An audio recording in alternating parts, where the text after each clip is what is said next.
નમસ્કાર વિદ્યાર્થી મિત્રો, મજામાં છો બધા? સરસ. આજે આપણે તમારી પાસે અંગ્રેજી વિષયની જે જ્ઞાન સેતુ પુસ્તિકા છે તેમાંથી યુનિટ 4માં જે પ્રવૃત્તિઓ આપેલી છે તે સમજવાની છે. બરાબર ને? તમારે હાલ લખવાની નથી. આ તો તમને બધાને ચોક્કસ ખબર જ હશે. આપણે અહીંથી જે પ્રવૃત્તિ કરાવવામાં આવે છે તે તમારી સમજ માટે છે. તમારે લખવાની છે ક્યારે? જ્યારે આ એપિસોડ પૂર્ણ થાય ત્યાર પછીના સમયગાળામાં. બરાબર ને? તો ચાલો આપણે યુનિટ 4માં કઈ કઈ પ્રવૃત્તિઓ આપેલી છે તે સમજી લઈએ. તમારી બુકલેટમાં પેજ નંબર 26 ઓપન કરો. તમારી ટેક્સ્ટબુકમાં તમે જોઈ શકો છો પેજ નંબર 26 પર આપણને યુનિટ 4 આપેલું છે અને યુનિટ 4નું ટાઇટલ છે વન મેની. હવે તેની નીચે એક સૂચના આપી છે તે જોઈ લઈએ. ચિત્રના આધારે પ્રશ્નોના જવાબ લખો. બાળ મિત્રો, વન અને મેની તે શું દર્શાવે છે તે તમને સૌને ખૂબ સારી રીતે ખબર છે. વન એટલે એક અને મેની એટલે ઘણા બધા. આ તો તમે શીખી લીધું છે. આજે આપણે તેને ફરીથી યાદ કરવાનું છે. અહીં તમે જોઈ શકો છો કેટલાક ચિત્રો આપ્યા છે, તેના આધારે પ્રશ્નો પૂછ્યા છે અને ચિત્ર પરથી આપણે પ્રશ્નનો જવાબ લખવાનો છે. તેના માટે ઉદાહરણ પણ આપેલું છે, આપણે જોઈ લઈએ. તમે જોઈ શકો છો અહીં ઉદાહરણમાં એક ચિત્ર આપેલું છે અને તે ચિત્ર છે પેનનું અને તેના માટેનો પ્રશ્ન પણ પૂછેલો છે, વોટ ઇઝ ઇટ? ધ્યાનથી જુઓ બધા. પ્રશ્ન પૂછ્યો છે વોટ ઇઝ ઇટ અને તેના માટેનો જવાબ આપ્યો છે it is a pen. It is a pen. હવે આ જ રીતે તેની નીચે પણ બીજા કેટલાક ચિત્રો આપેલા છે અને દરેક ચિત્રની બાજુમાં પ્રશ્ન પૂછ્યો છે વોટ ઇઝ ઇટ અને તેની નીચે જવાબ લખવા માટેની જગ્યા આપી છે. તમારે ચિત્ર જોવાનું છે, પ્રશ્ન વાંચવાનો છે અને તેનો જવાબ તમારે ચિત્રના આધારે લખવાનો છે. આપણે બીજું એક ઉદાહરણ જોઈ લઈએ. સૌથી પહેલું ચિત્ર છે, શેનું છે તમે કહો મને? યસ, પહેલું ચિત્ર ટેબલનું છે. હવે અહીં આપણને પ્રશ્ન પૂછ્યો છે વોટ ઇઝ ઇટ? તો આપણે બધાએ જાણી લીધું છે કે આ ચિત્ર ટેબલનું છે. તો હવે તેનો જવાબ આપણે શું લખીશું? યસ, જવાબ આપણે આ રીતે લખીશું, it is a table. It is a table. Dear students, ચિત્ર જોવાનું છે, પ્રશ્ન વાંચવાનો છે અને તેનો જવાબ લખવાનો છે. આ જ રીતે બીજા પણ જે ચિત્રો આપેલા છે તે ચિત્ર તમારે ધ્યાનથી જોવાના છે, ઓળખવાના છે અને પ્રશ્નના જવાબ લખવાના છે.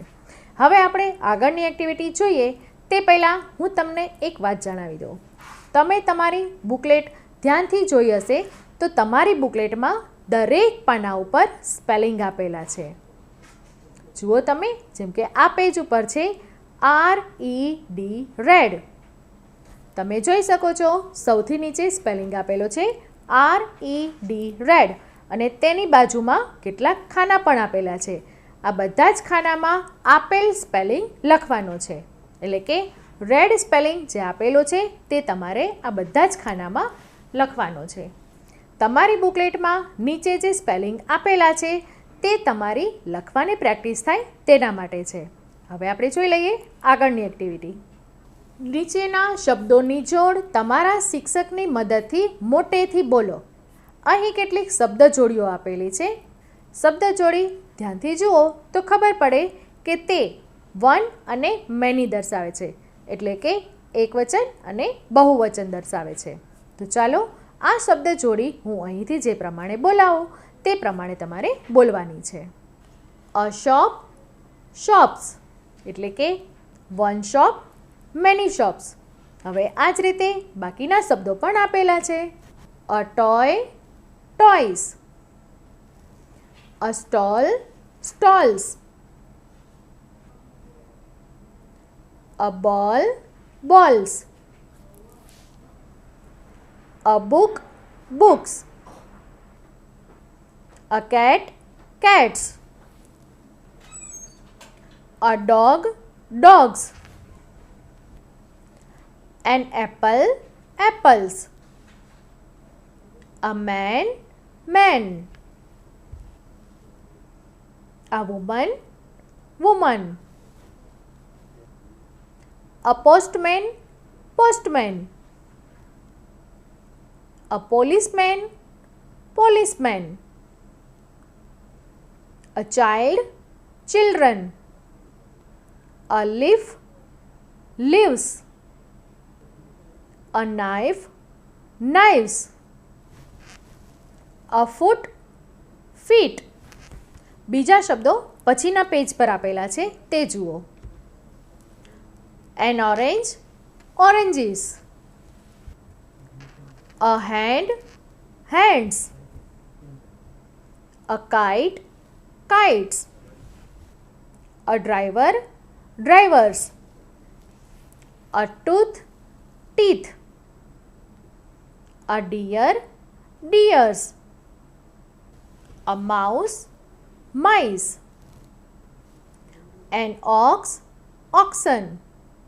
ફ્રેન્ડ્સ, અહીં જે આપણે શબ્દ જોડી જોઈ તેમાં તમે ધ્યાનથી જોયું હશે તો કેટલાક શબ્દની આગળ એ લાગેલો છે અને કેટલાક શબ્દની આગળ એન લાગેલો છે.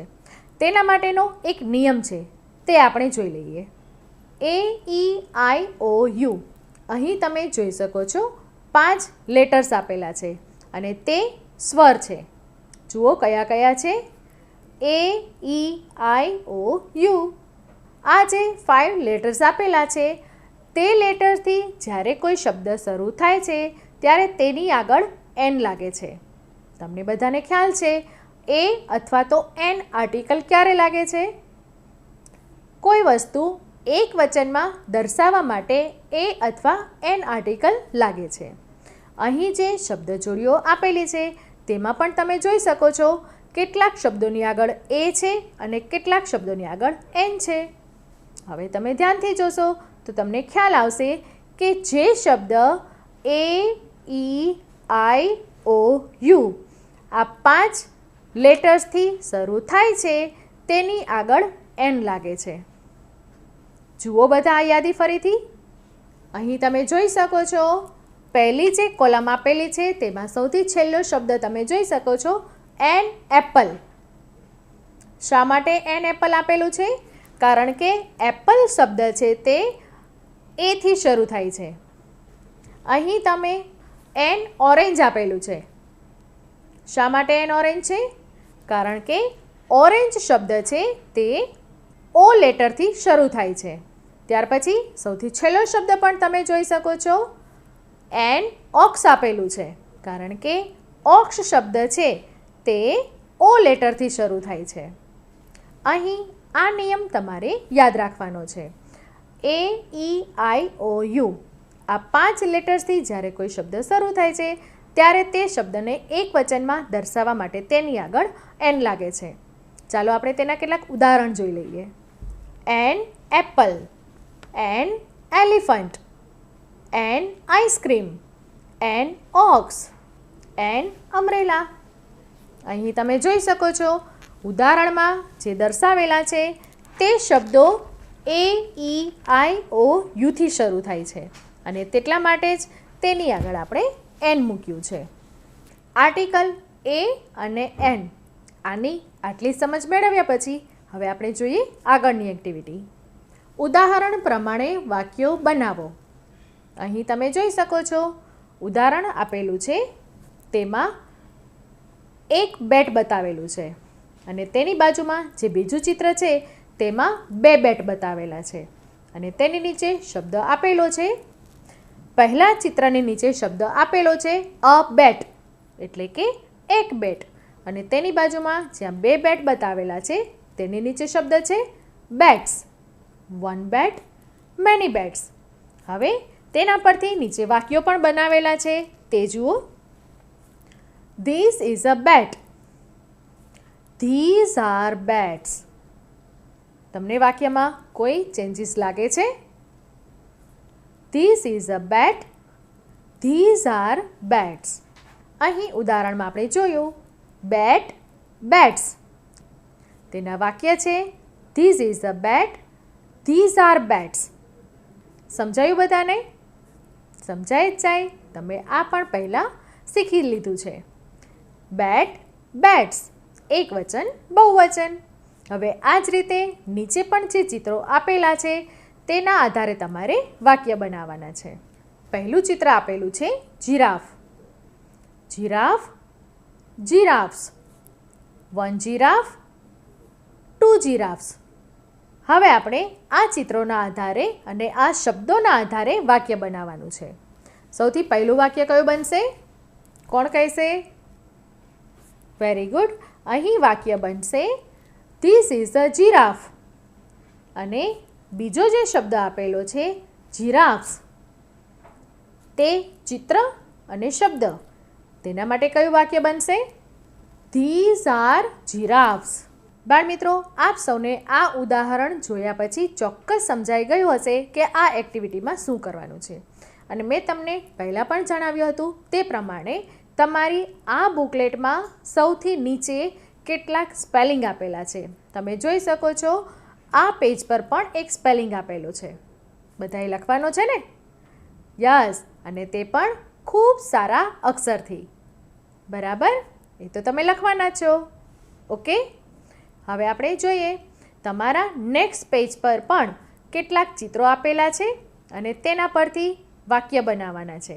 હમણાં જે રીતે આપણે અ જીરાફ અને જીરાફ્સનું વાક્ય બનાવ્યું તે જ રીતે પાછળ જે ચિત્રો આપેલા છે તેના પરથી પણ તમારે વાક્ય બનાવવાના છે. તમે અહીં જોઈ શકો છો ચિત્રમાં અ મેન, મેન એટલે કે MAN man, MEN men, 1 man, many men. તેના પરથી પણ વાક્ય બનાવવાનું છે. શું વાક્ય બનશે? This is a man, these are men. બાળમિત્રો, હમણાં તમારે લખવાનું નથી, માત્ર સમજવાનું છે. ત્યાર પછી ત્રીજું ચિત્ર જુઓ. શેનું ચિત્ર છે? Yes, a pen, pens. તેના વાક્ય શું બનશે? This is a pen, these are pens. Number 4 જુઓ. A book, books. તેના માટેના વાક્યો બોલો. These is a book, these are books. Number 5 માં જુઓ શેનું ચિત્ર આપેલું છે? એપલ. પણ તેની આગળ કયો આર્ટિકલ મુકાયો છે? An apple. શા માટે એન એપલ છે? યાદ રહી ગયું છે ને બધાને? સરસ. An apple, apples. તેના વાક્યો કઈ રીતે બનશે? This is an apple, these are apples. અને નીચે તમે જોઈ શકો છો ફરી એક નવો શબ્દ તમારી સામે છે HAT, હેટ. અને તે તમારે આ જગ્યામાં લખવાનો છે. બાળમિત્રો, આ એક્ટિવિટીમાં શું કરવાનું છે તે તમને ચોક્કસ સમજાઈ ગયું હશે. અને તેના આધારે તમને એક વાત પણ સમજમાં આવી હશે. ધીસનું બહુવચન થાય છે ધીઝ. જોયું બધાએ? THIS. ધીસનું બહુવચન થાય છે ધીઝ. બરાબર? અને ઇઝ, તેનું બહુવચન થાય છે આર. ઇઝ છે તે ટુ બીનું રૂપ છે, તેનું બહુવચન થાય છે are. This is, these are. યાદ રહેશે ને બધાને? ખૂબ સરસ. હવે આપણે તેના પછીની એક્ટિવિટી કઈ છે તે સમજી લઈએ. ચિત્ર જોઈ ઉદાહરણ પ્રમાણે વાક્ય બનાવો. ઉદાહરણ આપેલું છે ધેટ ઇઝ અ કેરટ. ચિત્રમાં તમે જોઈ શકો છો ઉપર એક કેરેટનું ચિત્ર છે અને તેની નીચે 3 કેરેટ્સનું ચિત્ર છે. તેનો મતલબ છે 1 કેરેટ, મેની કેરેટ્સ. અને તેના માટે વાક્ય પણ બનાવેલું છે ધેટ ઇઝ અ કેરટ. અને તેનું બહુવચન વાક્ય આપેલું છે. અને નીચેના ચિત્ર માટે વાક્ય આપેલું છે ધોઝ આર કેરટ્સ. ઉદાહરણમાં જોયું ધેટ ઇઝ અ કેરટ અને ધોઝ આર કેરેટ્સ.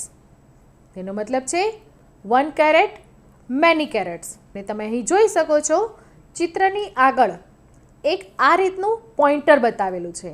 તેનો મતલબ છે કે જે વસ્તુ આ રીતે બતાવેલી છે તે પાસે નથી પણ દૂર છે. પાસેની વસ્તુ બતાવવા માટે ધીસનો ઉપયોગ થાય છે અને દૂરની વસ્તુ બતાવવા માટે ધેટનો ઉપયોગ થાય છે. સમજાઈ ગયું છે ને? આ વસ્તુ તો તમે આગળ શીખી લીધી છે. ફરી એકવાર યાદ કરી લઈએ. નજીકની વસ્તુ બતાવવા માટે ધીસનો ઉપયોગ થાય છે અને દૂરની વસ્તુ બતાવવા માટે ધેટનો ઉપયોગ થાય છે. ધીસનું બહુવચન થાય છે ધીસ અને ધેટનું બહુવચન થાય છે ધોઝ. બરાબર? યાદ છે ને બધાને? તો ચાલો આ એક્ટિવિટીમાં આગળ જોઈ લઈએ. અહીં નંબર 1માં ચિત્ર આપેલું છે અમ્બ્રેલાનું. શેનું ચિત્ર છે? અમ્બ્રેલાનું. તે તો તમને બધાને ખબર જ છે. હવે તેના માટે કયું વાક્ય બનશે? એક અમ્બ્રેલા માટે કયું વાક્ય બનશે? બોલો બધા. Yes, that is an umbrella. હવે મને કહો, આપણે એન અમ્બ્રેલા શા માટે લખ્યું છે? હવે તમે મને કહો, એન અમ્બ્રેલા શા માટે આવશે? યસ, અહીં આપણે યાદ રાખવાનું છે કે અમ્બ્રેલા શબ્દ છે તે યુ લેટરથી શરૂ થાય છે, માટે આપણે લખીશું અહીં એન અમ્બ્રેલા. બરાબર? That is an umbrella. અને હવે તમે જુઓ, ઉદાહરણમાં દર્શાવ્યું છે જ્યાં મેની કેરેટ્સ છે ત્યાં શું વાક્ય આપ્યું છે? Those are carrots. એટલે અહીં જ્યાં મેની અમ્બ્રેલાસ આપી છે ત્યાં શું વાક્ય લખાશે? Those are umbrellas. ખૂબ સરસ. An umbrella, umbrellas. સમજાય છે ને મિત્રો બધાને? That is an umbrella, those are umbrellas. તેવી જ રીતના ત્યાર પછીનું જે ચિત્ર આપેલું છે તે જુઓ. શેનું ચિત્ર છે ઓળખો બધા? યસ, બોટનું ચિત્ર છે, એટલે કે અ બોટ. બરાબર ને? હવે આ જે બોટ છે તે દૂર છે, તો તમે વાક્યમાં કઈ રીતે દર્શાવશો? ખૂબ સરસ. અહીં વાક્ય બનશે ધેટ ઇઝ અ બોટ અને તેની નીચે જોઈ શકો છો મેની બોટ્સ. તો તેના માટે શું વાક્ય બનાવીશું? Those are boats. પેજના અંતે તમે જોઈ શકો છો ફરીથી તમારી સામે નવો શબ્દ છે RAT, રેટ. તે તમારે અહીં લખવાનો છે. હવે આપણે જોઈ લઈએ આગળ બીજા કયા ચિત્રો આપેલા છે. નંબર 3માં આપેલું છે અ ફ્લાવર. હવે તમને ચોક્કસ સમજાઈ ગયું હશે કે આ એક્ટિવિટીમાં આપણે શું કરવાનું છે. નંબર 4માં અ ફ્લાવર આપેલું છે, તો તેના માટે વાક્ય બનશે ધેટ ઇઝ અ ફ્લાવર. અને નીચે મેની ફ્લાવર્સ આપેલા છે, તેના માટે those are flowers. One flower, many flowers. Those are flowers. Number 4માં શેનું ચિત્ર છે? ઓળખીને કહો મને. ખૂબ સરસ. ચિત્ર છે ફ્રોગનું. અ ફ્રોગ. અને તે પણ દૂર છે, તો તેને દર્શાવવા માટે આપણે કયું વાક્ય અહીં લખીશું? યસ, તમારા બધાનો જવાબ સાચો છે. અહીં વાક્ય બનશે ધેટ ઇઝ અ ફ્રોગ. અને તેની નીચે 1, 2, 3 3 ફ્રોગ્સ આપેલા છે, એટલે કે મોર ધેન 1, મેની ફ્રોગ્સ. બરાબર? તો તેને દર્શાવવા માટે કયું વાક્ય બનાવીશું? Those are frogs. નંબર 5માં જુઓ કયું ચિત્ર છે? યસ, તમને બધાને ગમતો બલૂન. બલૂનનું ચિત્ર છે. તેના માટે કયું વાક્ય બનશે? That is a balloon. Very good. અને મેની બલૂન્સ છે ત્યાં કયું વાક્ય બનશે? ખૂબ સરસ. અહીં વાક્ય બનશે ધોઝ આર બલૂન્સ. અને અહીં તમે જોઈ શકો છો ફરી એક નવો શબ્દ તમારી સામે છે MAT, મેટ. તે પણ તમારે અહીં જે જગ્યા આપેલી છે તેમાં લખવાનો છે. હમણાં આપણે જે એક્ટિવિટી સમજી તેમાં તમને ચોક્કસ સમજાઈ ગયું હશે ધીસ અને ધેટ, ધીસ અને ધોઝ. આ શબ્દનો ઉપયોગ ક્યારે થાય છે? બરાબર ને? હવે આપણે જોઈ લઈએ આગળની એક્ટિવિટી. સૂચના શું છે? Fill me up. તમે જોઈ શકો છો અહીં મેંગો, કાઇટ, ગોટ અને એપલ 4 ચિત્રો આપેલા છે અને તેના સ્પેલિંગ અહીંયા પઝલમાં આપેલા છે, પણ સ્પેલિંગ છે તે અધૂરા છે. તમારે મેંગોનો સ્પેલિંગ યાદ કરવાનો છે અને અહીં આ પઝલ પૂરી કરવાની છે. તે જ રીતે કાઇટ, એપલ અને ગોટ આ બધા જ ચિત્રોના સ્પેલિંગ યાદ કરવાના છે અને અહીં ખૂટતા અક્ષર મૂકી શબ્દો પૂરા કરવાના છે. અહીં 4 જે ચિત્રો આપેલા છે તેના સ્પેલિંગ તમને આવડે જ છે, બરાબર ને? તો તેના જે અધૂરા સ્પેલિંગ અહીં આપેલા છે તેમાં ખૂટતા અક્ષર મૂકવાના છે અને સ્પેલિંગ પૂરા કરવાના છે. હવે આપણે જોઈ લઈએ આગળની એક્ટિવિટી. ઉદાહરણ મુજબ નીચેના વાક્યો લખો. ફ્રેન્ડ્સ, અહીં તમે જોઈ શકો છો એક ઉદાહરણ આપેલું છે, તેમાં એક વાક્ય આપેલું છે, ધીસ ઇઝ અ ટોય. હવે આ જે વાક્ય આપેલું છે તેને નીચે જે બોક્સીસ આપેલા છે તે બોક્સમાં 1 by 1 લેટર લખેલો છે. અહીં તમે જોઈ શકો છો વાક્યમાં સૌથી પહેલો શબ્દ છે ધીસ, THIS, અને તેને નીચેના બોક્સીસમાં લખેલો છે THIS. તેના પછીનો બીજો શબ્દ છે ઇઝ, તો તેને પણ બોક્સીસમાં I અને S આ રીતે લખેલો છે. ત્યાર પછી છે એને પણ અલગ બોક્સમાં બતાવેલું છે અને ત્યાર પછી છે TOY. ફ્રેન્ડ્સ, આ શબ્દ ખૂબ ધ્યાનથી જુઓ, TOY. આ 3 લેટર્સને તો અલગ અલગ બોક્સમાં લખેલા જ છે, પરંતુ સાથે સાથે લાસ્ટમાં જે ફૂલ સ્ટોપ એટલે કે પૂર્ણ વિરામ આપેલું છે તેને પણ અલગ બોક્સમાં દર્શાવેલું છે. જોયું બધાએ ધ્યાનથી? This is a toy. આ આખા વાક્યને નીચે બોક્સમાં કેવી રીતે લખાય તે અહીં ઉદાહરણમાં સમજાવેલું છે. મિત્રો, જ્યારે આપણે કોઈ બેંકનું ફોર્મ ભરીએ છીએ અથવા તો બીજી કોઈ એપ્લિકેશન કરીએ છીએ ત્યારે આ રીતના ફોર્મ તમારી સામે આવે છે. એટલે કે તમારે જે વિગતો લખવાની હોય છે તે એક બોક્સમાં 1 by 1 લેટર લખવાનો હોય છે. જે રીતે આપણે ઉદાહરણમાં જોયું ધીસ ઇઝ અ ટોય, તો અહીં તમે જોયું ધીસ THIS તેને અલગ અલગ બોક્સમાં લખેલું છે, ઇઝ IS તેને પણ અલગ બોક્સમાં લખેલું છે, તેને અલગ બોક્સ છે, અને ટોય TOY અને તેના અંતે જે ફૂલ સ્ટોપ આપેલું છે તેને પણ અલગ બોક્સમાં લખેલું છે. હવે આ જ રીતે આ ઉદાહરણ દ્વારા જે આપણે સમજ મેળવી તેના જ પ્રમાણે આપણે બાકી જે વાક્યો આપેલા છે તે પણ લખવાના છે. વાક્યો કયા કયા છે આપણે તે જોઈ લઈએ. સૌથી પહેલું વાક્ય આપેલું છે ધીઝ આર પેરટ્સ. હવે જેટલા શબ્દો આપેલા છે તે શબ્દમાં જેટલા લેટર્સ આપેલા છે તે લેટર્સ પ્રમાણેના ખાના એટલે કે બોક્સીસ નીચે આપેલા છે. તમારે તેમાં દરેક શબ્દને જુદો પાડીને લખવાનો છે તથા ફૂલ સ્ટોપને પણ અલગ ખાનામાં લખવાનું છે. તે જ રીતના બીજું વાક્ય આપેલું છે ઇઝ ધીસ અ ડવ. અહીં તમે જોઈ શકો છો પ્રશ્ન વાક્ય છે, તો આગળના વાક્યમાં જોયું અંતમાં ફૂલ સ્ટોપ આપેલું છે તેને જે રીતે અલગ ખાનામાં દર્શાવેલું છે તે જ રીતે અહીં જે ક્વેશ્ચન માર્ક એટલે કે પ્રશ્નાર્થ ચિહ્ન છે તેને પણ આપણે અલગ ખાનામાં દર્શાવવાનું છે. અને ફરી પાછો તમારી સામે નવો શબ્દ છે FAT, ફેટ, જે તમારે અહીં લખવાનો છે. હવે આગળના વાક્યો કયા કયા છે તે જોઈ લઈએ. અહીં નંબર 3 આપેલું છે વોટ ઇઝ ધેટ, અને તેના માટેના ખાના પણ આપેલા છે. નંબર 4 છે ધે આર સ્ટુડન્ટ્સ, અને આ વાક્યમાં જેટલા શબ્દ છે જેટલા લેટર્સ છે તે પ્રમાણેના ખાના નીચે આપેલા છે, તેમાં તમારે ઉદાહરણ પ્રમાણે લખવાનું છે. આ પ્રવૃત્તિમાં આપણે સમજ્યા વાક્યમાં જે શબ્દો આપેલા છે તે શબ્દોમાં જે લેટર્સ આપેલા છે તેને અલગ અલગ ખાનામાં કઈ રીતે લખવા. બરાબર સમજાઈ ગયું? કરી લેશો ને હવે? તો હવે આપણે જોઈ લઈએ આગળની એક્ટિવિટી શું છે.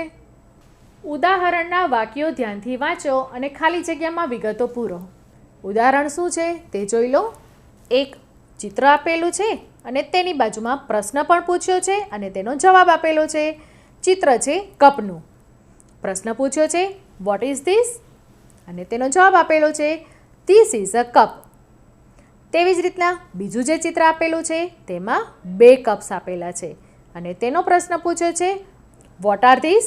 અને તેનો જવાબ આપેલો છે ધીસ આર કપ્સ. હવે તે જ રીતના નીચેનું ઉદાહરણ પણ જુઓ. અહીં તમે જોઈ શકો છો પહેલું ચિત્ર છે તે સ્ટારનું છે. How many stars?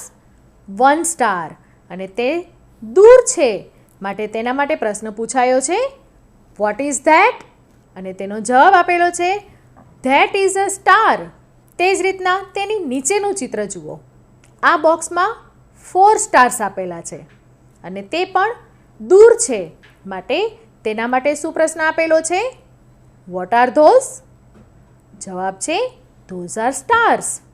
મિત્રો, અગાઉની એક્ટિવિટીમાં જ આપણે સમજ મેળવી ધીસ, ધીસ, ધેટ, ધોઝ. યાદ છે ને બધાને?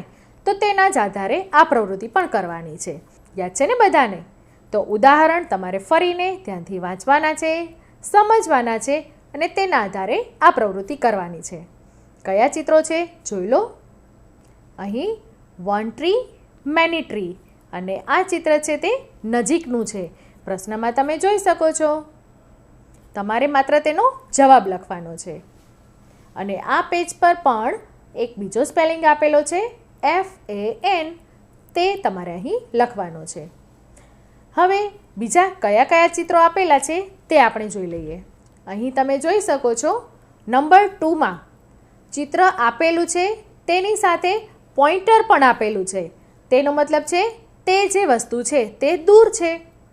તો તેનો જવાબ તમારે તે રીતે લખવાનો છે. પ્રશ્નમાં જે શબ્દ વપરાયો છે તેનો જ ઉપયોગ કરીને તમારે જવાબ લખવાનો છે. ચિત્ર શેનું છે તે તમારે જાતે ઓળખવાનું છે. તેના પછી નંબર 3 જુઓ. કઈ વસ્તુનું ચિત્ર છે?